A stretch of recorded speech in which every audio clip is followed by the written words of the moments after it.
Hi everyone, welcome to last minute engineering. তো আজকে আমরা দেখবো কিভাবে ম্যাকআউটে আরটিআই ফাইল করে। তো বেসিক্যালি আরটিআই হলো রাইট টু ইনফরমেশন অ্যাক্ট। তো আরটিআই এর মাধ্যমে তুমি গভর্নমেন্টের কোনো সেক্টরে কোনো ইনফরমেশন তুমি গভর্নমেন্টের কাছ থেকে চাইতে পারো। তো বেসিক্যালি আজকে আমরা দেখবো মাকআউটে কিভাবে আরটিআই ফাইল করতে হয়। তো মাকআউটে আরটিআই ফাইল করে তুমি সিএপিসি এর মার্কস কিভাবে ভ্যালুয়েট হয় সেটা জানতে পারবে, অ্যান্সার স্ক্রিপ্টের ফটোকপিজ চাইতে পারবে। তো এগুলো তোমরা করতে পারবে, এগুলোই লেখা আছে এখানে, কি কি চাইতে পারবে এখানে লেখা আছে।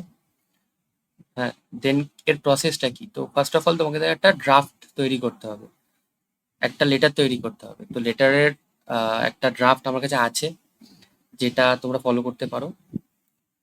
দেন কিছু ডকুমেন্ট অ্যাটাচ করতে হবে, যেরকম Aadhaar card, admit card, proof of RTI fees payment, যেটা তোমার 10 টাকা লাগে। যেখানে লেখা আছে ইন্ডিয়ান পোস্টাল অর্ডারের যে 10 টাকাটা লাগে, সেই 10 টাকাটার রিসিপ্ট আছে, সেই রিসিপ্টটা তোমাদের অ্যাটাচ করতে হবে। আর এটা তোমরা স্পিড পোস্ট করাতে পারো, ঠিক আছে? আর না হলে ফিজিক্যালি গিয়ে অ্যাডমিনিস্ট্রেটিভ অফিসে, মাকআউটের অ্যাডমিনিস্ট্রেটিভ অফিসে গিয়ে দিয়ে আসতে পারো। আর ওদের এটা লিগলিটির মধ্যে পড়ে যে 30 দিনের মধ্যে তোমাকে রিপ্লাই করতে হবে। তো দেন চলে আসে কি কি ডকুমেন্টস লাগে। তো বলেই দিলাম যে আরটিআই এর অ্যাপ্লিকেশন লেটারটা লাগে, যেটা ড্রাফট ঠিকঠাক করে ড্রাফট করতে হবে তোমাকে পিআইও ইনফরমেশন দিয়ে।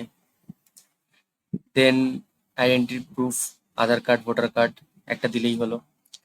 আর অ্যাডমিট কার্ড লাগবে তোমার, যেই সেমিস্টারে যেই সাবজেক্টের জন্য তুমি করছো আরটিআই, ঠিক আছে? সেই সেমিস্টারের অ্যাডমিট কার্ড লাগবে, ঠিক আছে? অন্য কোনো সেমিস্টারের না, সেই সেমিস্টারের, ঠিক আছে? দুটো সেমিস্টারের যদি হয় আলাদা আলাদা, তাহলে দুটো সেমিস্টার আলাদা আলাদা লাগবে অ্যাডমিট কার্ড। দেন হচ্ছে এই যে যেটা বললাম আইপিও, যেটা তুমি পোস্ট অফিস থেকে পেয়ে যাবে আর কি, 10 টাকা হয়, নিতে হয় ওটা। আর দেন আরেকটা জিনিস, এই যে আইপিওর জন্য 10 টাকাটা লাগছে, সেটা যদি তুমি বিপিএল হও, বিলো পভার্টি লাইন হয় তোমার ক্যাটাগরি, দেন তোমাদের সেটাও ওয়েভ হয়ে যাবে।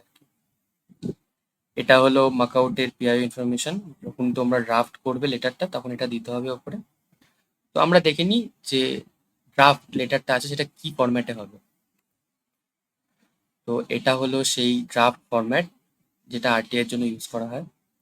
এটা তোমরা অন্যভাবেও লিখতে পারো, তবে ফরম্যাটটা মোটামুটি সেম রাখার চেষ্টা করো, কারণ মোটামুটি সেম রাখলে তোমাদেরও সুবিধা হবে, আর যে রিসিভ করবে তারও সুবিধা হবে, কি তোমাদের প্রবলেম, কি সম্বন্ধে তোমাদের ইনফরমেশন দরকার সেটা বুঝতে সুবিধা হবে। যতটা সিম্পল পারবে ততটা সিম্পল রাখার চেষ্টা করবে এটা। দেন আজকের জন্য এটুকুই। এই পিডিএফটা আমি দিয়ে দেবো ডেসক্রিপশনে, এমনি চিন্তা নেই। আবার দেখা হবে পরের ভিডিওতে। বাই।